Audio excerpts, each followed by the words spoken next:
सब छोड़ चुके थे धर्म कर्म गौरव गुमान ऋषि मुनियों का। फिर संध्या हवन यज्ञ करना सिखला दिया ऋषि दयानंद ने। वेदों का डंका आलम में बजवा दिया ऋषि दयानंद ने।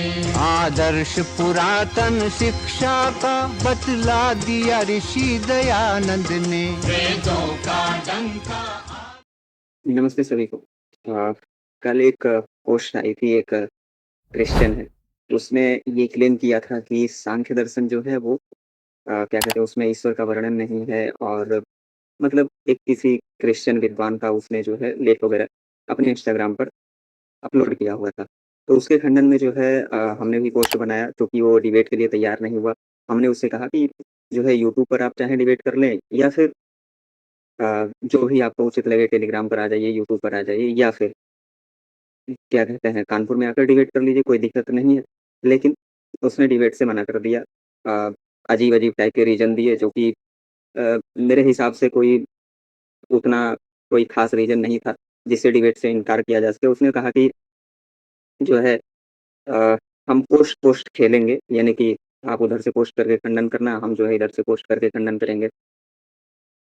तो उसने जो पोस्ट बनाई थी उसके खंडन में हमने भी जो है पोस्ट बनाया, और उसमें मूल जो सांख्य दर्शन है, जिसको सृष्टि तंत्र कहा जाता है, जिसको कपिल ऋषि ने रचा था, उपदेश भी दिया था आसुरी ऋषि को। पहले उपदेश दिया, फिर जो है उन्होंने ग्रंथ की रचना करी। जैसा कि उपदेश के लिए अगर हम देखें तो महर्षि पंचशिख का जो एक उद्धरण आता है योग दर्शन के व्यास भाष्य में, महर्षि वेदव्यास जो है उसकी व्याख्या करते हुए लिखते हैं, तथा चोक्तम आदि विद्वान निर्माण चित्तम अधिष्ठाय परमर्षि रासुरये तंत्रम प्रोवाच।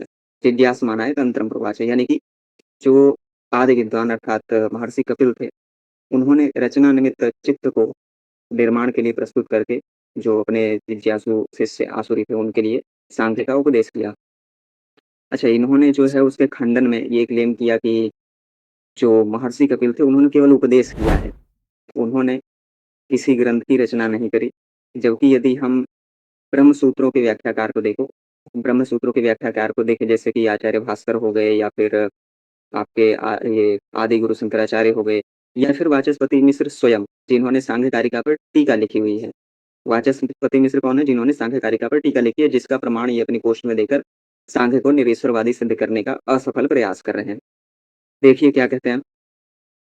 अगर हम पहले आचार्य भास्कर को लें तो ब्रह्मसूत्र का 2 एक-एक में भाष्य करते हुए लिखते हैं, यदि ब्रह्मैवोपादान कारणं च ततः कपिल महर्षि प्रणीत षष्ठी तंत्राख्य स्मृतेरेण अवकाशो निर्विषयत्वम्। कह रहे हैं कि यदि अगर हम ब्रह्म को उपादान कारण मान लें, तब कपिल महर्षि ने जो सांख्य शास्त्र रचा है उसका अवकाश हो जाएगा, यानी कि फिर उसका खंडन करना पड़ेगा। ऐसा आचार्य भास्कर कह रहे हैं। क्या कह रहे हैं? कपिल महर्षि प्रणीत, प्रणीत का अर्थ होता है जो चीज रचा गया हो उस व्यक्ति के द्वारा। तो कपिल महर्षि द्वारा रचा गया क्या हो सकता है? षष्ठी तंत्राख्य। क्या कह रहे हैं? षष्ठी तंत्राख्य। षष्ठी तंत्र क्यों कहा है? षष्ठी तंत्र इसलिए कहा है क्योंकि इसमें 60 पदार्थों का वर्णन है। आध्यात्मिक दृष्टि से 60 पदार्थ, और जब हम उसको आदि भौतिक सृष्टि में लाते हैं तो 25 पदार्थ में वो सारी सृष्टि प्रक्रिया आ जाती है। जैसे कि 28 अशक्ति हो गई, 9 तुष्टि हो गई, नवधा तुष्टि जिसको कहा जाता है, अष्ट सिद्धियाँ, वो अध्य शब्द अध्ययन इत्यादि। और उसके बाद जो है ये सब मिला के टोटल जो प्रत्यय सर्ग होता है वो 50 का होता है। और उसके बाद जो है अस्तित्वम, एकत्वम, परार्थ, अन्यत्व इत्यादि जो है 10 मौलिक अर्थ हैं, जिनको मिलाकर ये पूरा 60 पदार्थ बनते हैं, जिसके कारण इस ग्रंथ का नाम जो है षष्ठी तंत्र है। ये तो हो गए आचार्य भास्कर। इसके बाद जो है आदि शंकराचार्य और वाचस्पति मिश्र जो है, पहले तो आदि शंकराचार्य का लेते हैं। वेदांत सूत्र में शंकर लिखते हैं 2-2-1 पर, स्मृतिश्च तंत्राख्या परमर्षि प्रणीता। स्मृतिश्च अर्थात कपिल स्मृति अर्थात सांख्य दर्शन अर्थात षष्ठी तंत्र जो है, तंत्राख्या जिसको तंत्र भी कहा जाता है, जैसा कि मैंने पंचशिख सूत्र देकर उदाहरण दिया था कि तंत्रम प्रोवाच, तंत्र का प्रवचन किया। परमर्षि प्रणीता, यह भी क्या लिख रहे हैं? परमर्षि प्रणीता।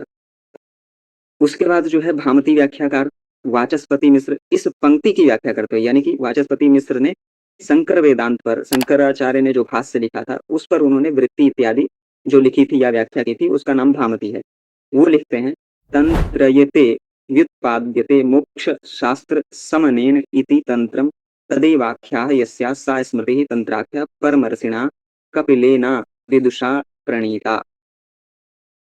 यदि अब भी कोई दृष्टता करे कि नहीं कपिल ऋषि ने जो है कोई शास्त्र नहीं रचा था, तो यह जो है उसकी मूर्खता ही कही जाएगी, बालकपन ही कहा जाएगा। अबोध बालक के समान जो है आप धृष्टता कर रहे हैं केवल और केवल। इसके अतिरिक्त आप कुछ नहीं कर पा रहे। दूसरी बात ये है कि आप एकेडमिक्स को लेकर जो है भारतीय परंपरा की दुहाई देना बंद करें। एकेडमिक्स में कितना सांख्य पढ़ाया जाता है ये हमें भली भांति पता है। अच्छा, इन्होंने एक और आक्षेप उठाया कि हमने पोस्ट में जो है पंचशिखाचार्य जी के भी प्रमाण लगाए थे जिसमें ईश्वर का वर्णन किया गया है। उसमें जैसे एक सूत्र हो गया पुरुषेणाधिष्ठिते प्रधानम प्रवर्तते। तो इसका तात्पर्य क्या है? पुरुष से अधिष्ठित होकर प्रधान जो है वो परिवर्तित होता है, यानी कि उसमें रचना करने वो रचना करना शुरू कर देती है, महत् फिर अहंकार इत्यादि की। किससे अधिष्ठित होकर? पुरुष से अधिष्ठित होकर। तो ये इस पर आक्षेप करते हुए कह रहे हैं कि आवश्यक नहीं है कि पुरुष का अर्थ जो है यहाँ परमेश्वर लिया जाए। भाई तो फिर क्या लोगे? क्या जीवात्मा से अधिष्ठित होकर जो है प्रधान रचना करेगी? ऐसा तो कहीं सांख्य में वर्णित ही नहीं है। न ही कारिकाकार ने ऐसा कहा है कि भाई जीवात्मा से अधिष्ठित होकर प्रकृति कार्य करेगी। और उसके बाद भी इनको संभव है कि एक दिमागी अपंग होते हैं या दिमागी अंधे लोग होते हैं, क्योंकि इसमें आगे मैंने एक और प्रमाण दिया है, महर्षि पंचशिख का ही सूत्र है, उसके आगे वाला वहां कहा गया है महदादि विशेषांतः सर्वबुद्धि पूर्वकत्वात्।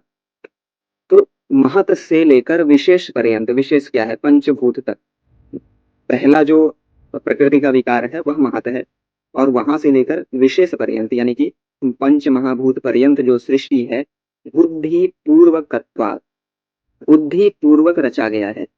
उस समय जीवात्मा की अवस्था क्या होती? उस समय जीवात्मा जो है तम अवस्था यानी कि सुसुप्ति अवस्था में होती है। समाधि सुसुप्ति मोक्षेषु ब्रह्म रूपता। तो प्रलय काल में जब जीवात्मा सुसुप्ति अवस्था में है तो भाई वो कैसे बुद्धिपूर्वक इस सृष्टि को रचना करेगा? और जीवात्मा अणु है। फिर आगे कहते हैं पंचशिखाचार्य जी एवं तस्मात् ब्रह्मणो अभिध्यानात् तदुत्पन्नः तस्मात् प्रत्यय सर्गः। एवं तस्मात् ब्रह्मणो अभिध्यानात्, ब्रह्म के अभिध्यान से। अभिध्यान का क्या अर्थ होता है? उपनिषद में अभिध्यान को ईक्षण कहा है, ईक्षण करना। यतो वा इमानि भूतानि जायन्ते, जिससे यह सभी भूत उत्पन्न हुए हैं, वह कौन है?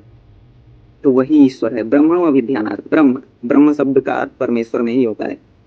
जीवात्मा थोड़ी ना अभिध्यान करेगा या वो ईक्षण करेगा।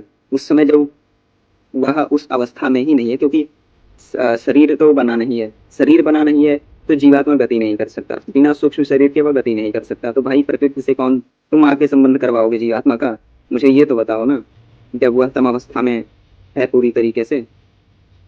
तो और जो इन्होंने यह आक्षेप लगाया कि पंचशिखाचार्य जी का कोई ग्रंथ प्राप्त नहीं होता, तो इस पर मैं बता दूं कि पंचशिखाचार्य जी का कोई ग्रंथ अभी प्राप्त नहीं होता है, परंतु उनके वचन व्यास भाष्य में और अन्य अनेक प्राचीन ग्रंथों में, जिसमें से कारिका की व्याख्याएं भी सम्मिलित हैं, जैसे पंचविंशति तत्वज्यो यत्र तत्राश्रमे रथ, यह जो श्लोक आता है, यह जयमंगलाकार जो टीका की गई है इस पे, कारिका पे, उन्होंने जो है इसको पंचशिख वाक्य का कहकर उद्धृत किया हुआ है, शुरुआत में ही उद्धृत है। और तत्व समास जो मिलता है उसकी व्याख्या में भी कई सारे व्याख्याकारों ने, जिसमें से क्रम दीपिकाकार जो कि पहली शताब्दी के टीकाकार हुए तत्व समास के, जो कि सबसे प्राचीन है, उन्होंने भी इसको पंचशिख वाक्य करके उद्धृत किया हुआ है। तो जितने भी ये पंचशिख के वाक्य मिलते हैं प्राचीन प्राचीन ग्रंथों में, व्यास भाष्य से लेकर उसके बाद अथवा उससे पूर्व, उन सबको इकट्ठा करके एक जगह रख के उन सूत्रों की व्याख्या करके उनका नाम कैवल्य तंत्रम रखा गया है। समझे? तो इतनी तो समझ होनी चाहिए कि यदि कोई व्यक्ति कोई संदर्भ दे रहा है तो वो अपने मन से बना के नहीं दे रहा है, वो किसी न किसी ग्रंथ से ही दे रहा है। और सांख्य शास्त्र के विषय में मैंने पूर्व ही बता दिया कि कपिल ऋषि प्रणीत षष्ठी तंत्र आज पूर्ण रूपेण प्राप्त होता है। तो इस विषय में ऐसी शंका करनी ही नहीं चाहिए। और एकेडमिक्स का तो मैं मानता ही नहीं, एकेडमिक्स में क्या पढ़ाते हैं क्या नहीं पढ़ाते उस सबसे मेरे को कोई मतलब नहीं। यदि आपको सही सही चर्चा करना है तो आप आके डिबेट कर सकते हैं, जैसा आपको उचित लगे। आपको संभव हो तो कानपुर आ जाइए, वरना यूट्यूब पर चर्चा के लिए तैयार हो जाए, या फिर यूट्यूब पर भी नहीं होता है तो आप टेलीग्राम पर आ जाइए। इतना तो करा ही जा सकता है, ताकि सत्यासत्य का निर्णय हो। ऐसे पोस्ट खेलने से और इंस्टाग्राम पर स्टोरी लगाने से तो कुछ हासिल होने वाला नहीं है, क्योंकि इधर से हम भी लगाएंगे, उधर से तुम भी करोगे, तो उसका कोई मतलब नहीं रह जाता है, जब तक हम आमने सामने बैठकर डिबेट न करें, शास्त्रार्थ न करें। ओम। करते थे हमेशा चीख चीख तौहीन जो पावन वेदों की, सिर उनका वेदों के आगे झुकवा दिया ऋषि दयानंद ने। वेदों का डंका आलम